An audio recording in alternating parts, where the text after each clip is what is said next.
Assalamualaikum warahmatullahi wabarakatuh. Bismillahirrahmanirrahim. Saya bikin lagi video reactionnya Rocky Gerung lagi kan. Saya bikin playlistnya sendiri. Nanti akan banyak topik-topik berbeda yang saya isikan, insyaallah. Ini playlist Rocky Gerung Watch ya, dimana kita coba menafsirkan ulang maksud-maksud Bang Rocky itu. Saya sekarang mau react video Bang Rocky yang pertama kali deh, yang fenomenal banget, yang baru datang sudah mencak-mencak. Oke, kita mulai ya. Saya mau berselisih dengan pandangan sebelumnya, terutama yang secara samar-samar pro pada pengendalian narasi melalui kekuatan negara. Sorry, suara saya agak batuk. Jadi sebetulnya kalau kita agak tenang sedikit, kita mencium ada semacam kepanikan di dalam rezim ini. Orang panik biasanya ingin cari pegangan apa aja, kayak orang hanyut, dia mau raih apa aja tuh, kayak itu kaleng bekas, hanyut, batang pohon. Nah ini dia sudah mulai ya. Di zaman Pak Jokowi itu waktu itu baru 3 tahun. Ini video tahun 2017. Saya cek di sini videonya 18 Januari 2017. Pak Jokowi itu 2014. Artinya baru 3 tahun Pak Jokowi ini beliau sudah keras. Maksud saya begini, pertama kali dia diundang ke ILC ini kan karena tulisannya soal hoax di majalah Tempo. Memang ada waktu itu di kampus ya, mungkin Bang Rocky salah satunya, tapi setahu saya ada beberapa teman yang saya kenal itu rajin diminta nulis di koran Tempo hampir tiap minggu. Salah satunya Boni Hargens. Yang kedua ada teman namanya Abdul Ghafur Sengaji, pengamat politik UI juga. Ngeri itu Abdul Ghafur, tulisannya bagus tapi sekarang jadi pengacara. Nah ini ternyata Bang Rocky-nya kayak juga rutin menulis di sana saat itu gitu. Tapi ini unik ya, saat dia tampil di GLC ini, dia sudah nyata-nyata di situ membaca situasi rezim ini, sudah memiliki ketakutan ingin mengendalikan pikiran publik gitu. Menarik ya, kita lanjut. Jadi kepanikan menunjukkan ada krisis sebetulnya tuh. Itu dulu poinnya. Nah kita udah dibilang panik ya, nggak tahu gitu ya. Soalnya apa, hoax itu apa sebetulnya. Saya kasih contoh cepat-cepat ya. Tadi saya baca sore tadi, Pak Jokowi bilang jangan membaca Jokowi undercover karena buku itu tidak ilmiah. Saya anggap itu hoax. Karena yang ngomong itu adalah presiden, memberi penilaian pada buku tidak ilmiah. Tentu kita bisa bikin semacam simulasi dari mana Pak Jokowi tahu. Nah ini masalah Jokowi undercover yang mengungkap katanya Pak Jokowi itu ijazahnya palsu. Nah, itu intinya sih. Saya belum pernah baca bukunya juga, tapi salah satu isu yang selalu dibawa-bawa adalah isu ijazah palsu Pak Jokowi. Tolong koreksi kalau salah. Yang jelas memang secara praktisnya isu ini memang tidak pernah tuntas ya. Maksudnya simpelnya apa sih, Pak Jokowi ini ijazah saya loh, nah mana palsu-palsu gitu kan, selesai urusan. Tapi memang dari satu sisi mungkin ada egonya dia juga, siapa lo gue gitu. Jadi kalau Pak Jokowi cuek itu ya bisa aja dibenarkan gitu. Terus kalau ada kaidah dalam Islam misalnya yang menuduh harus memberikan bukti, yang dituduh harus bersumpah. Jadi dengan kaidah itu yang harus memberikan buktinya si penuduh. Sedangkan Pak Jokowi ini cukup bersumpah bahwa ijazahnya tidak palsu. Ya jelas Pak Jokowi itu gak mau bersumpah kan. Terus si penuduhnya juga memberikan bukti, tapi buktinya juga nggak tahu lah pengadilannya kayak gimana itu. Kita lanjut ya. Pasti kalau ada wartawan tanya dia akan bilang Pak Tito Kapolri.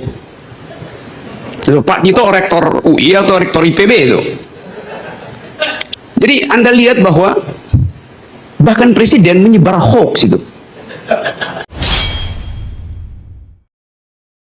Dari sudut pandang definisi itu. Kewenangan sampai sekarang Rocky itu yang istilahnya patut kita puji dari Bang Rocky adalah sebenarnya keberaniannya ini, jalinya ini yang nggak ada tapi-tapinya gitu. Kalau saya pribadi dan mungkin beberapa banyak orang di negeri ini, saya rasa banyak yang sudah berpikir ada yang aneh dengan pemerintahan Presiden Jokowi. Ada yang aneh dengan model-model dia mencegah radikalisme misalnya atau apa. Pokoknya ada yang aneh lah itu. Tapi tidak banyak atau sangat sedikit lah yang berani mengkritik sekeras Bang Rocky ini, menyatakan tanpa ditutup-tutupi. Kewenangan sampai sekarang orang yang Presiden pegang PDF dari buku itu diuber. Loh, itu buku itu nggak pernah dilarang. Kalau dilarang, dasarnya apa? Berbahaya secara ideologis. Yang ada di publik adalah buku itu tidak ilmiah. Yang mesti menentukan ilmiah tidaknya itu adalah saya akademisi. Kampus maksudnya. Tapi buku itu nggak pernah dibicarakan di kampus. Justru dilarang dibicarakan di kampus. Jadi Anda lihat paradoksnya itu. Sesuatu disebut tidak ilmiah, tapi dilarang diputuskan status ilmiahnya di kampus. Jadi rejim itu, kalau dia terus-menerus mengendalikan kebenaran, artinya ada kebohongan yang tidak disembunyikan. Itu dalilnya. Nah, hoax ini Pak Karni betul tadi, hoax ini dari zaman dulu jalan. Saya kasih contoh cepat-cepat. Dulu di Prancis ada seorang pemimpin, menteri. Dia itu setiap hari bilang, Prancis nggak ada masalah, kita punya banyak uang. Tapi besoknya dia keliling majakin rakyat, bahkan pintu rumah yang kelihatan agak mewah dipajakin itu, pajak pintu rumah itu, you bayangin. Jadi ini ada Bang Fahri ini masih muda banget ya bukanya ya. Padahal 7 tahun berlalu dari sekarang, 6 tahun berlalu. Dia masih muda banget dibandingkan sekarang. Apa gara-gara dia dukung capres tua, jadi kelihatan tua juga. Ya jelas kata orang nih, dia sekarang gantinya ngabalin mau jadi caleg, dia masuk ke pemerintah, mungkin nanti jadi jubir presiden. Terus apa ya, Bang Fahri ini aktivis 98, kalau Bang Rocky ini udah lama kayak di angkatan 80 apa ya di UI. Nanti kita cek ya. Saking keselnya orang rakyat Prancis, si menteri itu kalau digambarkan di media massa, di pers, cuman digambarin hitam putihnya aja tuh, nggak pernah mukanya. Orang kesel jadi dibikin hitam putih, bentuknya siluet. Nama menterinya Etienne Siluet. Jadi dari nama menteri itu dibuatkan meme yang mengolok-olok. Siapa yang tahu asal-usul kata siluet itu saat Bang Rocky jelasin ini? Coba jujur di komen. Kalau saya jujur ya baru tahu saat lihat ini dulu. Kan meme yang mengolok-olok. Saya nggak tahu siapa yang akan kita jadikan siluet hari ini nih dalam pembicaraan semacam ini. Menteri kah? Atau dia di tingkat lebih di atas lagi tuh. Jadi ini rejim akhirnya berbalik menjadi rejim pengatur kebenaran. Rezim pengatur Dan kebenaran. itu dalilnya tuh. Karena itu di dalam artikel yang saya tulis yang kemudian jadi kontroversi, saya bilang bahwa pembuat hoax terbaik adalah penguasa. Karena mereka memiliki seluruh peralatan untuk berbohong. Intelijen dia punya. Data statistik dia punya.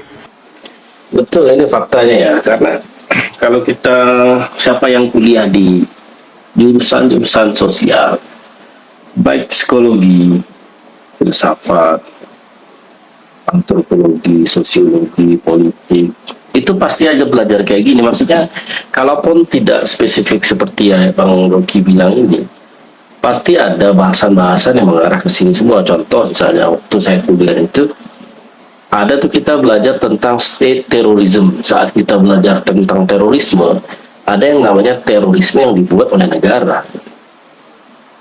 Sengaja diadakan untuk tujuan tertentu yang diinginkan oleh rezim, yang diinginkan oleh negara.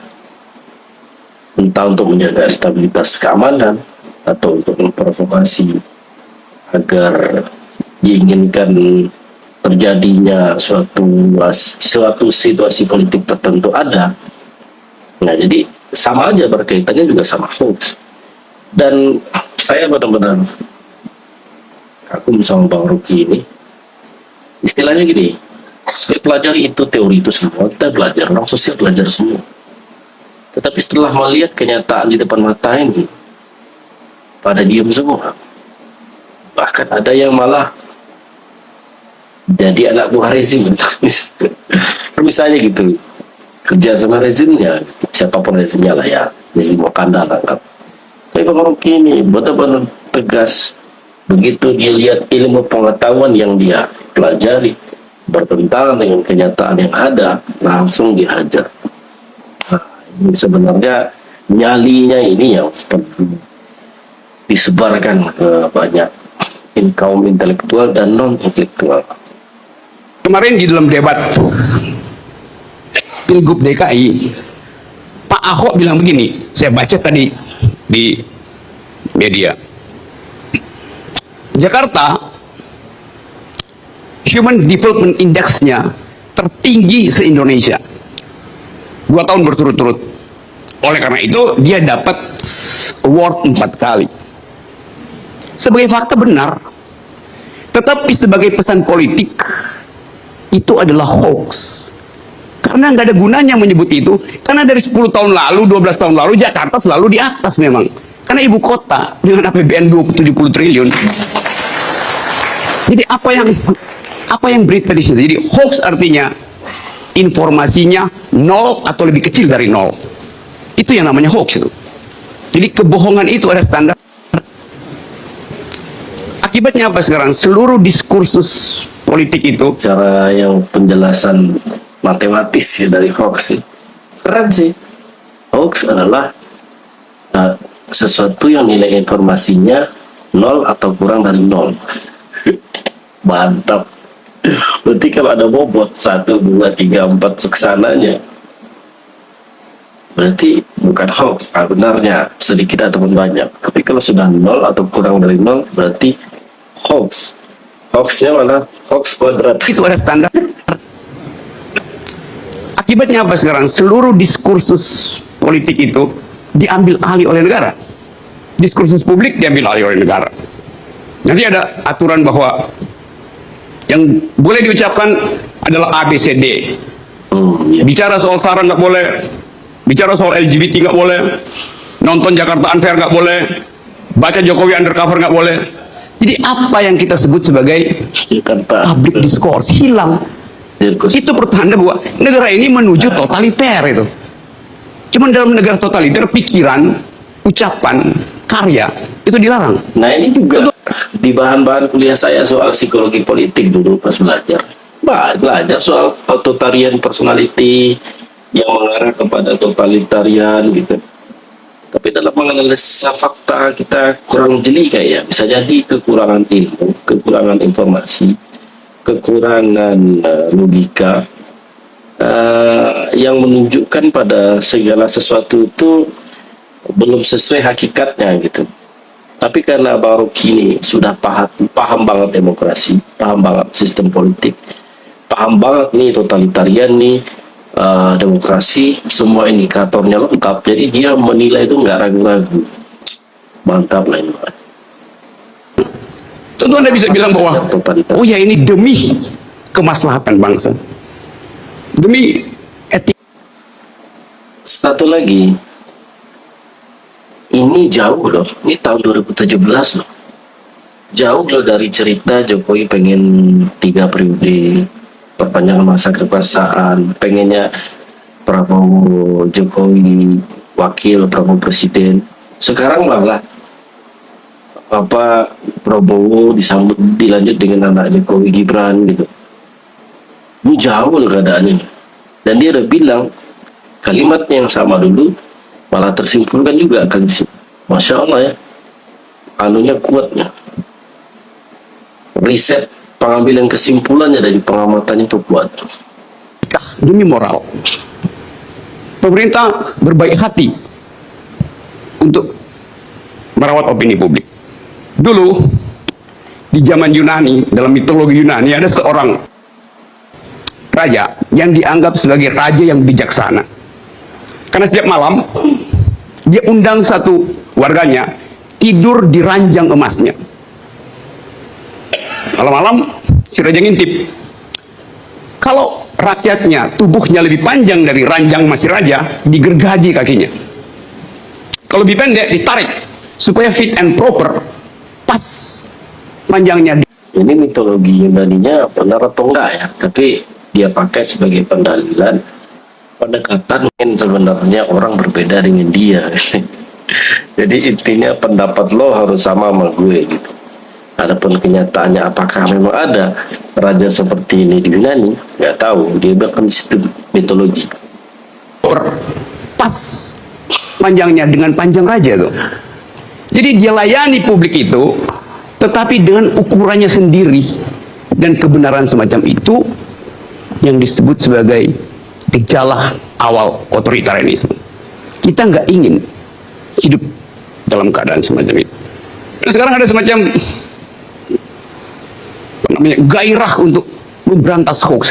Tapi pada yang sama kita mengumpankan seluruh kemewahan kita dengan demokrasi pada pengendalian negara. Itu yang saya tentang tuh. Terima kasih. Ngeri ya. Ini cuma hampir 8 menit lah. Tapi apa yang beliau katakan ini, di sini baru dia bilang ini adalah gejala awal totalitarianisme yang tidak dia inginkan. Malah kenyataannya bukan gejala awal lagi sekarang, itu sudah berlarut-larut. Dan istilahnya kalau terpilih misalnya Prabowo Gibran ini, Orde Jokowi itu masih lanjut, masih lanjut. Oke lah, misalnya Pak Prabowo sehat-sehat 5 tahun ke depan, Gibran mempersiapkan dirinya jadi calon presiden berikutnya gitu kan. Dan kalau seandainya Pak Prabowo karena sudah sangat tua, nggak lanjut lagi ya jadi presiden tahap 2 misalnya, berarti Gibran maju jadi presiden dan misalnya menang juga gitu. Menang juga, dapat juga misalnya 2 periode. Kayaknya nggak mungkin Gibran nggak konsultasi sama bapaknya, atau bapaknya nggak mengarahkan ini program-program bapak lo, nak lo jangan sampai begini-begini ini kamu. Ya pastilah dia mensukseskan program bapaknya. Kalau nggak dia sukseskan, bapaknya kan jelek kan. Maksudnya jelek di muka publik gitu. Jadi harus seluruh programnya itu harus direalisasikan secara sesempurna mungkin gitu. Tapi dengan begitu bisa kita bilang berarti orde Pak Jokowi itu ya dengan Pak Jokowinya 10 tahun, dengan Gibrannya kombinasi Pak Prabowo-nya 5 tahun misalnya, kemudian lanjut lagi Gibrannya 10 tahun 2 periode, berarti 25 tahun, mirip dekat ke Pak Soeharto 32 tahun. Nah itulah. Padahal di saat ini di tahun 2017 Bang Rocky udah bilang ini adalah gejala totalitarianisme yang tidak kita inginkan. Dan sekarang 2004 kemungkinan itu sudah berlarut-larut, kita sudah berlarut-larut apa yang dia maksudkan sebagai totalitarianisme itu. Dan apakah kedepannya akan berlanjut terus sampai 25 tahun? Bisa lebih kalau seandainya presiden setelah Gibran adalah kayak Saga.